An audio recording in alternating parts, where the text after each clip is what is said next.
Hello student, आज हम देखेंगे क्लास 10 का साइंस। इसमें हम चैप्टर फिजिक्स का देख रहे हैं और चैप्टर नंबर है हमारा 10। तो ये हमारा रिफ्लेक्शन एंड रिफ्रैक्शन। तो इसमें देखिए हम देखेंगे लेटरल इन्वर्जन होता क्या है। लेटरल इन्वर्जन होता क्या है?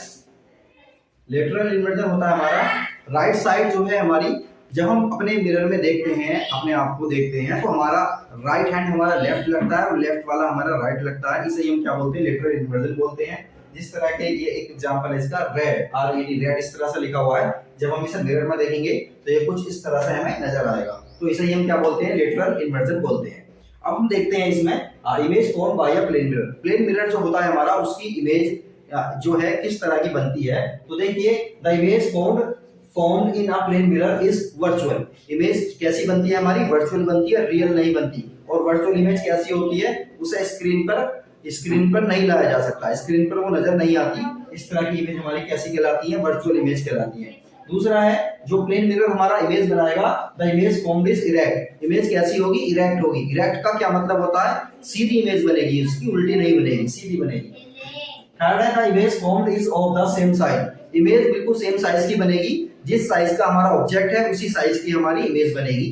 नेक्स्ट है हमारा, the image formed is at the same distance behind the mirror as that of the object in front of the mirror. मतलब जितनी डिस्टेंस पर हमारा ऑब्जेक्ट रखा हुआ है मिरर से, उतनी ही डिस्टेंस पर मिरर के अंदर इमेज बनेगी हमारी। डिस्टेंस उसकी दोनों की सेम रहेगी। The image formed is laterally inverted. और जो प्लेन मिरर इमेज बनाता है वो कैसी होती है? लेटरली इन्वर्टेड होती है। और लेटरली इन्वर्टेड का क्या मतलब है? लेफ्ट साइड राइट फील होती है और राइट साइड लेफ्ट फील होती है। तो अब इसके बाद हम देखते हैं आगे, इसमें कुछ छोटी छोटी सी डेफिनेशंस हैं, उन्हें क्लियर करते हैं, फिर आगे बढ़ते हैं। हम देखते हैं स्फेरिकल मिरर के बारे में। देखते हैं स्फेरिकल मिरर क्या होते हैं।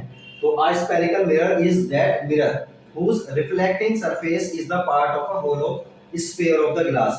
स्फेरिकल मिरर क्या होता है? स्फेरिकल मिरर एक पार्ट होता है। किसका पार्ट होता है? एक स्फेरिकल सरफेस होगी, मतलब एक क्या होगा? एक होलो स्फीयर होगा ग्लास का। ग्लास का एक होलो स्फीयर है इस तरह का। तो इसमें से है, जब हम एक पार्ट को काट देते हैं, सपोज करिए ये वाला पार्ट इसका अलग निकाल दिया हमने, तो ये जो पार्ट अलग निकला है इसे हम क्या बोलते हैं? स्फेरिकल मिरर बोलते हैं। ये हमारे दो तरह के हो सकते हैं। पहला है हमारा कॉनकेव मिरर। कॉनकेव मिरर कैसा होता है? It is that spherical mirror in which the reflection of the light takes place at the concave surface. मतलब इसमें क्या है? ये इस तरह का, इसमें देखिए कोटिंग हमने बाहर वाली साइड कर दी है और अंदर वाली साइड में हम क्या करते हैं? लाइट को इंसिडेंट कराते हैं। तो इस तरह का मिरर जिसमें लाइट अंदर की साइड से जो है इंसिडेंट करा रहे हैं और बाहर की साइड में इसके कोटिंग है, इस तरह के मिरर को हम कहते हैं कॉनकेव मिरर। दूसरा है हमारा कॉन्वेक्स मिरर। इस तरह के मिरर में क्या होता है? अंदर की साइड हम कोटिंग कर देते हैं, सिल्वर कोटिंग, और बाहर साइड से हम लाइट को इंसिडेंट कराते हैं। तो इस तरह के मिरर हमारे क्या कहलाते हैं? कॉन्वेक्स मिरर कहलाते हैं।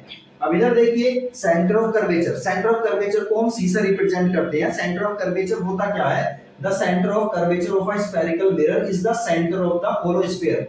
तो ये सेंटर ऑफ कर्वेचर क्या है? ये जो हमने मिरर लिया है, ये किसी ना किसी स्फीयर का तो होगा। हमने इस स्फीयर को कंप्लीट कर लिया है, तो स्फीयर का जो सेंटर होगा वही हमारा सेंटर ऑफ कर्वेचर होगा। तो स्फीयर के सेंटर को ही हम क्या बोलेंगे? सेंटर ऑफ कर्वेचर, और इसे सी से रिप्रेजेंट करते हैं। आगे देखिए रेडियस ऑफ कर्वेचर। जो ये स्फीयर है इसकी कुछ ना कुछ तो रेडियस होगी, तो इस रेडियस को यहां से लेकर सी से लेकर पी तक के डिस्टेंस को इसे रेडियस ऑफ कर्वेचर बोलते हैं। और इस तरह से जो है इसके बाद इसका पोल है और वगैरह वगैरह, ये सारी चीजें हम आगे पढ़ने वाले हैं। तो इस चीज को नोट करिए आप लोग और उसके बाद हम आगे देखते हैं।